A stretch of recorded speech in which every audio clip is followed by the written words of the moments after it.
Assalamualaikum warahmatullahi wabarakatuh. Di sini saya akan mengerjakan tugas UAS pengolahan bahan industri. Nama saya Reza Nur Pratama, NIM 19020065.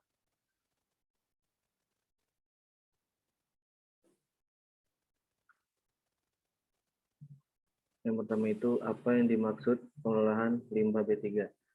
Pengelolaan limbah B3 yaitu kegiatan yang berupa pengurangan, penyimpanan, pengumpulan, pengangkutan, pengolahan, dan atau penyimpunan. Pengolahan limbah B3 dapat dilakukan dengan cara termal, stabilisasi, solidifikasi secara fisika, kimia, maupun biologi dengan cara teknologi bersih atau ramah lingkungan. Kegiatan penimbunan limbah B3 wajib memenuhi persyaratan dalam Peraturan Pemerintah Nomor 16 Tahun 1999. Terus sebutkan dan jelaskan karakteristik limbah B3.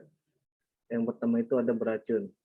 Beracun secara umum yang disebut ialah bahan sisa yang dihasilkan dari suatu kegiatan dan proses produksi, baik pada skala rumah tangga, industri, atau pertambangan. Bentuk limbah tersebut dapat berupa gas dan debu, cair atau padat. Terus yang kedua ada limbah korosif. Limbah korosif adalah limbah yang memiliki salah satu atau lebih sifat-sifat berikut. Limbah dengan pH sama atau kurang dari 2 untuk limbah bersifat asam dan sama atau lebih besar dari 12,5 untuk yang bersifat basah.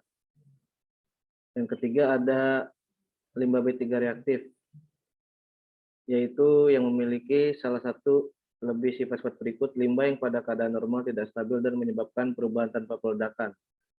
Limbah yang jika bercampur dengan air berpotensi menimbulkan ledakan, menghasilkan gas uap atau asap. Yang ketiga ada limbah B3 yang mudah meledak, yaitu limbah yang pada suhu dan tekanan standar yaitu 25 derajat Celcius atau 760 mm of mercury dapat meledak atau melalui reaksi kimia dan atau fisika dapat menghasilkan gas dengan suhu tekanan yang tinggi. Yang terakhir itu ada limbah B3 yang mudah menyala.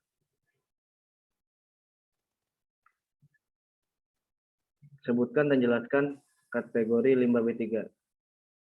Di sini limbah B3 dari sumber spesifik, segala macam limbah berbahaya yang berasal dari kegiatan utama industri. Limbah B3 dari sumber tidak spesifik sama halnya dengan limbah B3 dari sumber spesifik. Limbah jenis ini juga berasal dari aktivitas industri, hanya saja limbah jenis ini bukan berasal dari kegiatan utama industri, melainkan dari kegiatan sampingan seperti kegiatan pemeliharaan alat, pencucian, pengemasan, pelarutan kerak, dan sejenisnya. Limbah B3 dari B3 yang sudah kadaluarsa, tumpah, dan bekas kemasan B3. Sebagai informasi, limbah B3 juga memiliki masa kadaluarsanya sendiri. Limbah yang sudah kadaluarsa ini pun tidak kalah berbahaya, namun karena memiliki karakter yang beda, limbah jenis yang ini bisa dipisahkan ke dalam kategori sendiri. Terus sebutkan dokumen yang dibutuhkan sebagai kelengkapan persyaratan dan tata cara permohonan penerbitan izin lingkungan dalam hal pengelolaan limbah B3.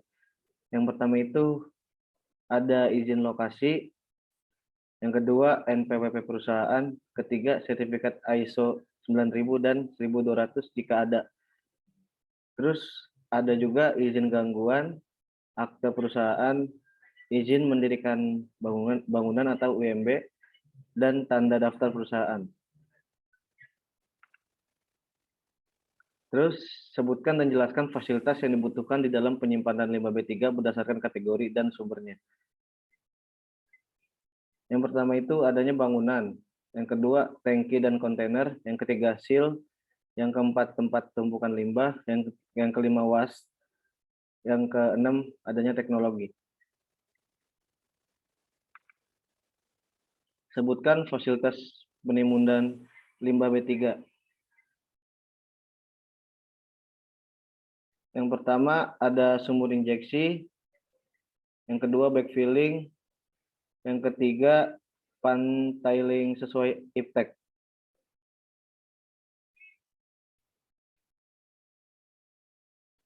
Terus next. Sebutkan dan jelaskan metode pengelolaan limbah B3. Ada 6 cara dalam pengelolaan limbah B3. Yang pertama termal, yang kedua stabilisasi, yang ketiga solidifikasi, yang keempat fisika, yang kelima kimia, yang keenam biologi.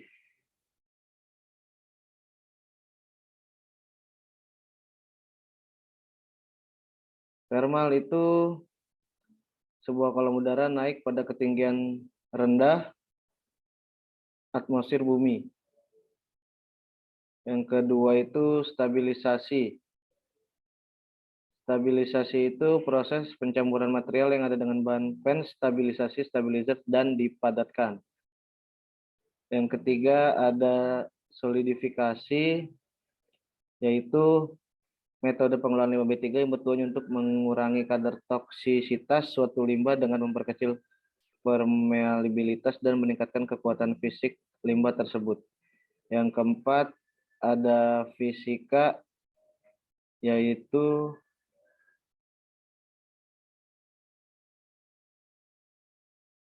sisa suatu usaha yang mengandung B3 adalah zat energi atau komponen yang lain yang karena sifat konsentrasi dan atau jumlahnya baik secara langsung maupun tidak langsung dapat mencemarkan dan merusak lingkungan hidup. Yang kelima ada kimia. Kimia itu suatu cabang ilmu fisik yang belajar tentang susunan struktur, sifat, dan perubahan materi. Terus ada lagi biologi. Biologi itu merupakan tentang makhluk hidup termasuk hewan, tumbuhan, atau mikroba, yang berarti tentang kehidupan dan organisme hidup.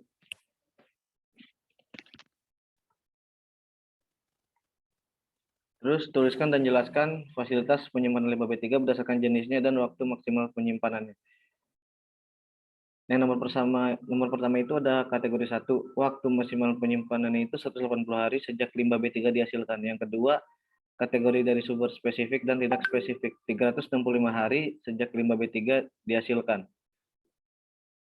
Kategori ketiga, 365 hari sejak limbah B3 dihasilkan. Tuliskan dan jelaskan fasilitas penyimpanan limbah B3 berupa. Yang pertama, memiliki tembok pemisah dengan bangunan lain yang berdampingan. Ini adalah limbah B3 yang mudah menyala. Yang konstruksi bangunan, lantai, dinding, dan atap dibuat dengan material yang tahan ledakan. Terus limbah B3 reaktif dan korosifnya itu konstruksi dinding dibuat mudah untuk dilepas. Yang kedua, jika bangunan menyimpan limbah B3 di bangunan terpisah dari bangunan lain, diberi jarak dengan bangunan lain paling sedikit 6 meter. Lantai dan dinding dibuat lebih kuat dari konstruksi atap. Limbah B3 reaktif dan korosifnya itu konstruksi atap, dinding, dan lantai harus tahan terhadap korosif dan api. Jelaskan waktu penyimpanan limbah B3 berdasarkan kategori limbah B3 dan jumlah limbah B3 yang dihasilkan.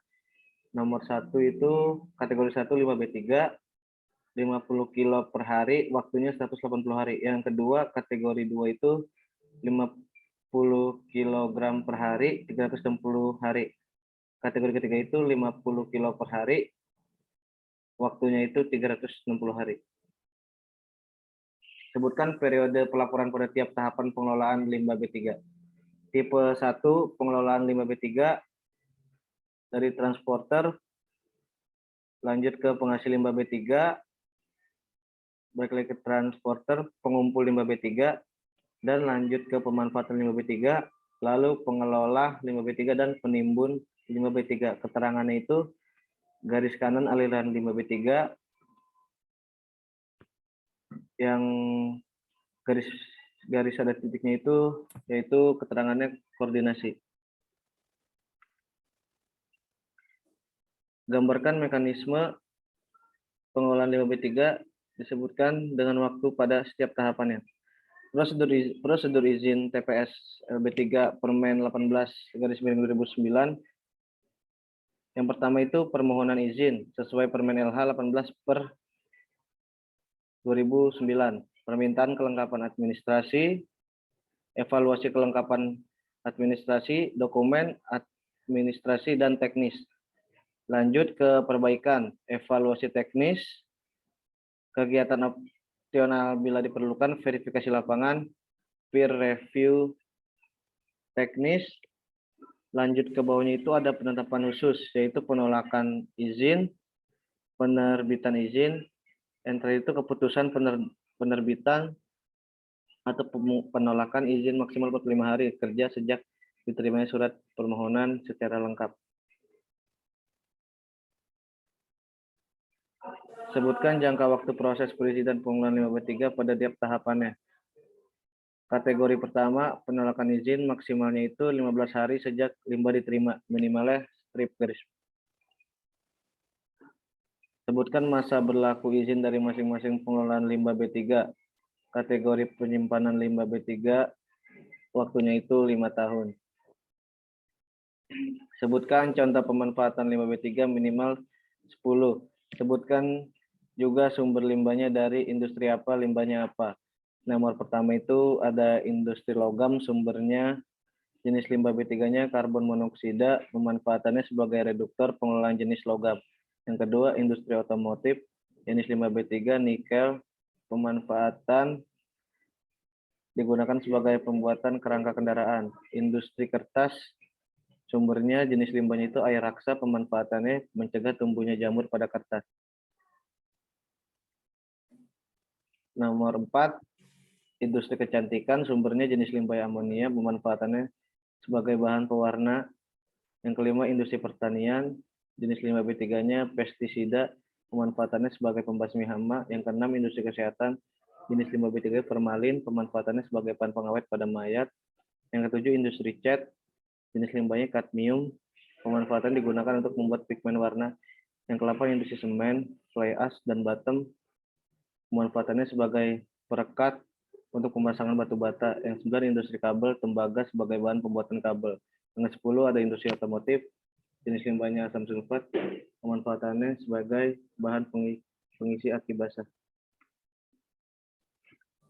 Selanjutnya, sebutkan fasilitas pengangkutan limbah B3 berdasarkan kategori dan sumbernya.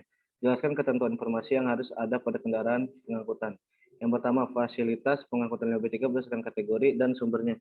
Alat angkut dan fasilitas pengangkutan meliputi wadah penutup disesuaikan dengan limbah B3 yang akan diangkut. Yang pertama, wajib menggunakan alat angkut tertutup untuk limbah B3 termasuk kategori 1. Yang kedua, dapat menggunakan alat angkut terbuka untuk limbah B3 kategori yang kedua.